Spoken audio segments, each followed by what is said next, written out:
ahead. Couple questions that I think are. Why doesn't every bowl do this? No. Is the Pop-Tart hot? That's a fair question. Warm. Do we put Pop-Tarts in the toaster, yes or no? Yes. Absolutely. Always? Not always. You don't have to, but they're Most- better. A lot of toasted. times I'm eating Pop-Tarts walking through the airport. If I'm eating a Pop-Tart, Yeah. more often than not, it's not toasted. I think toasting actually diminishes its flavor. That's Number interesting. two. As everybody knows, your food takes are impeccable and unassailable. Right, like Yes. most. What flavor are we going with? That was frosted No, strawberry. you. I'm asking Me? you. Oh, yeah, I like Brown that. sugar. Break down. Brown like, sugar's good. They brown sugar? They got a s'mores flavor that's really excellent. S'mores is really good as Yeah, well. I'll go with Yeah, they do. And toasted We're with not a little getting side paid of for milk. this, so we should probably move on. Anyway, Brown sugar? welcome back to Get Up, coming to you live from the Seaport, brought to you by Grey Goose. Got a problem with Grey Goose, Orlovsky? No, I don't think so. Let's start with the game of the night. Browns Jets. I don't even know what we're doing anymore. Brown sugar. Can get a playoff berth if they win, and they knew it. They're fired up. No Amari Cooper in this one, though, Orlovsky. That's going to slow them down on offense, right? No, because they have Joe Flacco and David Njoku, who could be the best quarterback to tight end combination going right now. 3rd and 15, just a check down. Great job by him with the ball in his hands. Bad defense by the Jets. Joe sees the linebacker get pinned inside, kicks it out to Jerome Ford. I love his effort to get in. 7-0 Browns. Jets would tie it up at 7 on their next drive. Then the Browns get the ball back, and it's Njoku again. Someone Especially less on third witty down. would say that he's on fire. Oh, my God. That's terrible. I don't even know what to do after that. Kareem Hunt's going to score against all odds. He didn't hear RC. What's wrong with you? Browns missed the extra point and lead 13-7. No one would say that. Thank God he's okay. Thank God he's okay. This is Simeon RC getting or picked David by Njoku? Ronnie Hickman the way RC just intercepted the highlight. This is a great return here. Listen, when this defense steps up and plays well on the back end, we know what they can do with the rush. This only helps and makes them more formidable in the playoffs. Browns up 20-7, under 7 minutes to go in the second quarter. They got a 3rd and goal at the Jets 8. This is former Jet Flacco to former Jet Elijah Moore. It's just a fadeaway dart from Joe Flacco from the 20-yard line right to the front pylon. His parents are probably thinking, we can't believe we're doing this again. Right. I can't believe we're still going to these We games. can't believe we're doing it in Cleveland. Hey, Jets defense finally makes a play. Jermaine Johnson has had a really good year for this team. Think about some of the plays he made against the Philadelphia Eagles as well. This defense just so run down, but still making plays. That cut the lead to 27-14, but on the next Browns possession, 1st and 10 from midfield, here's the play of the game from Flacco. Well, obviously, Joe is notorious for his playmaking ability, his athleticism outside of the pocket. RC said it before. This is kind of the thing that has been the most surprising of Joe is his extra or plus plays. Gets out, finds forward, touchdown pass from 50. Browns win 37-20. They're in the playoffs. Flacco is the hero, and here's what he has to say about it. It's cool. I mean, just put yourself in that position. I mean, you can't deny it.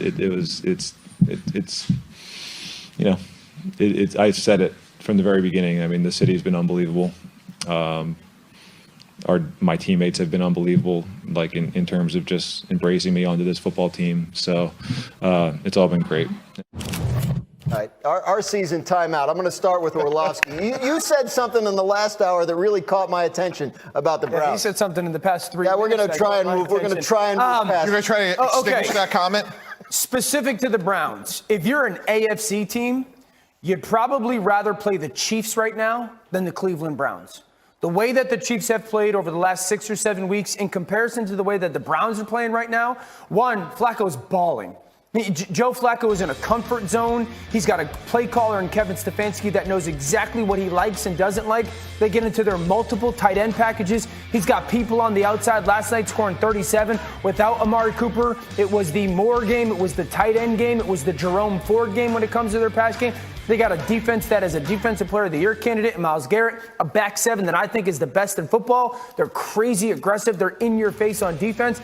This is a unit and a football team that could go beat anybody in the AFC. Outside of Baltimore, it is a game that you sit there and go, that's going to be a matchup for everyone. And if you're a team in the AFC, you sit there and go, I'd rather play the Chiefs right now that don't have a lot going for them good outside of good defense in comparison to the Cleveland Browns. I think the other part of it is, too, one, you look at the joy in which this team is playing with. I don't believe you can fake happiness.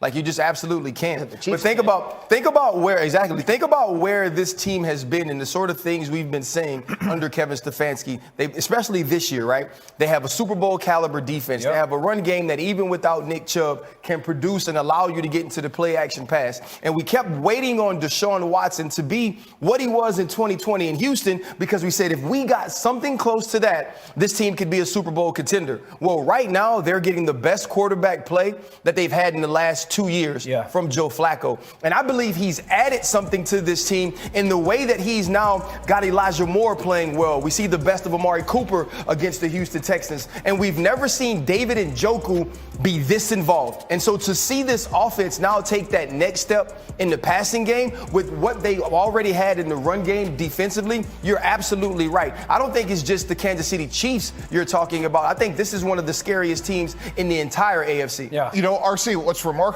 is 59 quarterbacks have started this year in the NFL. This team's gotten better with their fourth quarterback. That's unheard of from a team building standpoint. They went from 28th to 7th in the league with Joe Flacco over the last 5 weeks. It's historically good. And oh, by the way, Nick Chubb's out. Both their tackles are out. Grant Delpit's out. It's unbelievable what they're doing.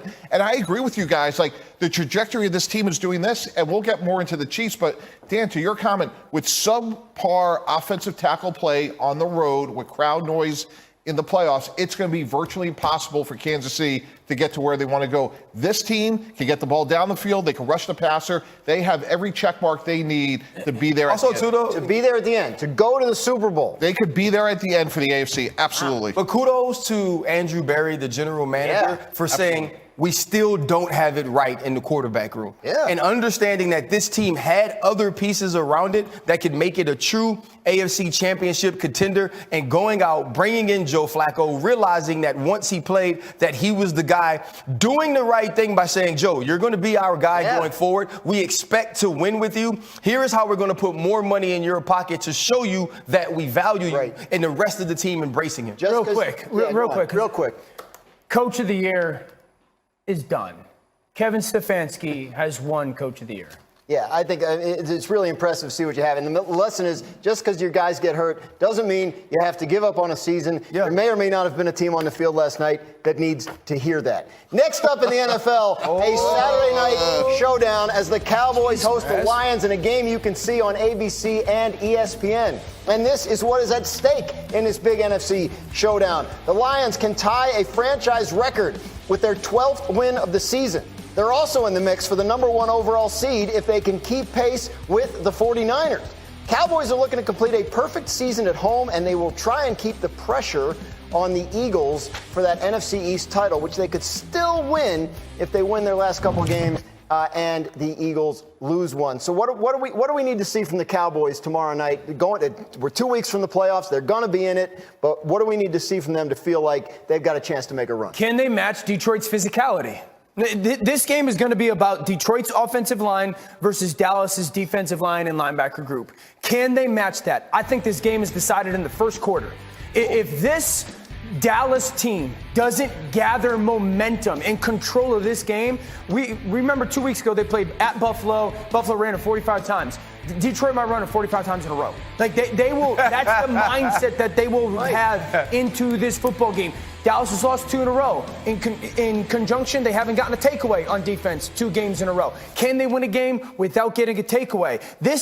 For me, this is Dallas's like NFC championship hopes and Super Bowl dreams on the line. If they lose this game, they ain't going on the road and getting there. Look, I get that, Dan. I hired Dan Campbell in 2015. Like, he is a leader of men. He wants to be physical. I get all that. But this game is going to be decided by the right arm of Dak Prescott.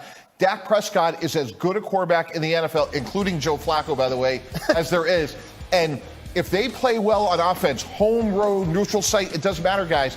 This is a team that... Did they play well on offense last week? Yes. Okay, and they lost. By 2 points to a really good team at home. They lost. Right, I understand that. But my point is this. They can control the game on offense, and it takes some of the pressure off their defense. They are small in their front seven. It's physics. I get that. But this team can go on the road like they did last year in the playoffs and win because they can play complementary. They've actually, if you really look at it though, they've actually never controlled the game offensively. Thank you. They've only lost control defensively. Thank you. They don't control Dak Prescott has played really well the entire season. Right? And the difference is in the games that this team loses or in the games that this team doesn't dominate ball control is that their defense gets dominated. Correct. Is that their defense doesn't turn the